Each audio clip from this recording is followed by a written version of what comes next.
Bia kamal ka nuar online ke jan gwasame bana roiling araja bana ling kamana tore wish ka gambela kie ka itang special warada kenten content toga kena roining kon wekaben ler banling ke jan gwasame kor and tuɔɔk re wish ka itang dag mala kam nene tin sheng re wish ka gambela menyo deo to nong adeg mi dita long ke nong tel mala rewi ka gambela mgoro de jakapchong mi jira mi jidit ka channel gore be subscribe ken kono re rwanjin kono ban link jan gwasa ku gambel ke ku ko dan to bana we re de gore be subscribe ke gore jin ba bi rani ko ken be ka link ko mi subscribe bi ene dor mun no tong naath be je chwal link ko wan re ler manan ban link jan gwasa me ler ban link chala do shibar kana nuare shi ka yesketen ka pull down kɛnɛ makɔt reish ka gambela ka berber sept gwadran te nuartan berber sept cha dak te nuarte kan ka berber sept chira ga dawich nuare te dawich bartan te dawich majangtan kan dawich komo ka dawich chopo kan dur kokken cha dawich mo wa chala do cha de cha ga gwaltin ka korta ka mo ka ta tiang pan ka shalat bana bo latno wa gamngon manan ci tuɔɔk re wich kaita kan kul ngajo ka ngane magna ka berber sep mala dung nuare ka barke ka nuare kan tara kan ngaj dino ci michina mo ci tuɔɔk cha de cha gwal ka gwal mo to tiang cha yu kapchong namo agenda nan de yin ngaj kaname lero dien de kon ngaj gom re ka gambela kama zuri aki gwasan la tarbiyali jawil gwada la kanawil men tie ka duel tawo yone shinaski nuertun kwaken bar kane ka jor koken chikan kwaken kan ga banpin chika pot ka kwire ka manan chala do che tore wi keitang che dwalm di che nombo ni re wich re ka gambela mutong ka itang special warda cheben bo chere re ka gambele cheben yarbo ka do badanen chetwo ka ja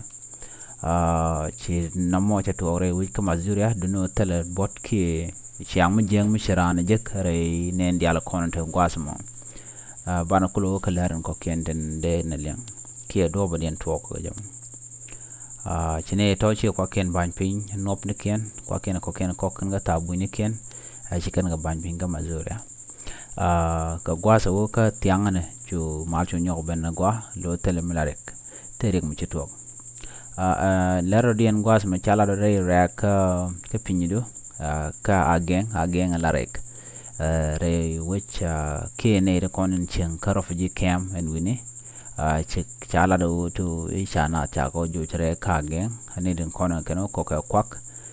cha ko ju rek bar mluno to wa gam kani rega dan togbo ka itang special warda ki rega dan chiro la dawit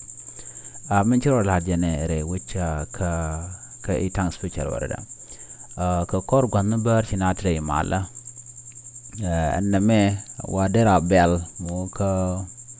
mandana tok chet ko chetel na ta gang ke community dangraw ki do dangraw bar kan nwar gwade dan medi din me te keten liyune chala do tel mala sheng na re mala he mi chibena mi sha ka wojan gwada dan de tin ko kan ne kono la na ko ya gang wa chiri ga to chi ga tuɔɔk ari ga chi tuɔɔk ka pull down kan makɔt ka kor ka gwad mi chinna chi ka gwach kam ne ken ber kan wara kwal jone diala kon tin la jal la kat ka kan do dangro tin kon te ke kortor me men mi che kume che do badana de mal de jenno ngaja men mi che no cha gor de ran da ro tit ke che de jal mi jal na jal kel ge kume men ji ku mi bade jal kume men de kon te kan war de jal ge kume na mo kel mo goro de ngaj re ga do dine che to gre wich ka wan twa tane ngajo to cement shop ko wal diok ye ken ci tesnien ke chala do men bangman ci ye ci tesnien re lo ko sen wini ne de konte chaw na re lo ko ka shi ram kel ci yere bijen bo re which ka makwe gwada na chaka makten ladye to kane da kontin makana re which ka makwe kane wantwa ladye to to chicken dia jabane ko jabe chene titene re lwa ko chega denak chena cheka gor dara ko kerek ne tewini latkan ne o de naath kamal loka jikko te ka conference o de ko nak na manana te shimwa woni kana mto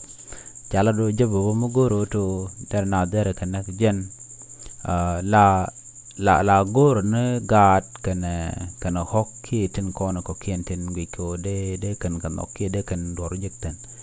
chikana go dong de kan ko mo kerek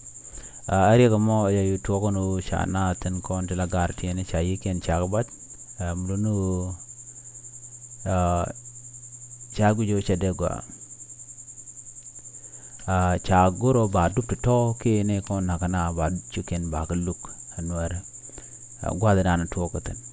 ngode shuman tam ngode kando badanan bari ga mo be keja kananga chumi shuri ga mo joy to go kam nware kan bar re which ka pulda ye ken long kamal kan dialo content chana tela mananath re which ka makwe ken re which ka wantoa an me ereng mdir long ka kondial chike ke to la go to ba do dan be ga ba jangach chikana me gorgo ba shuken ba lugo ka ngane ki ngu to go ne de nang me non apel ken o de ka kwak de kan kanang charat bo gwaz mi bo te ya dikte ten bo ke dich re wi ko wan to alo tele rek medeten en jam de bono dong de mal je ke de ga dwal ke ci gande tong no men bo re lo ko ci gande tong ko mach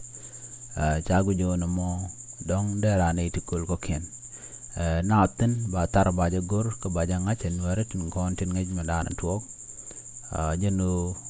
na parodin pin na ci jala kat ka tin kon lat ko rudien ko pin ngode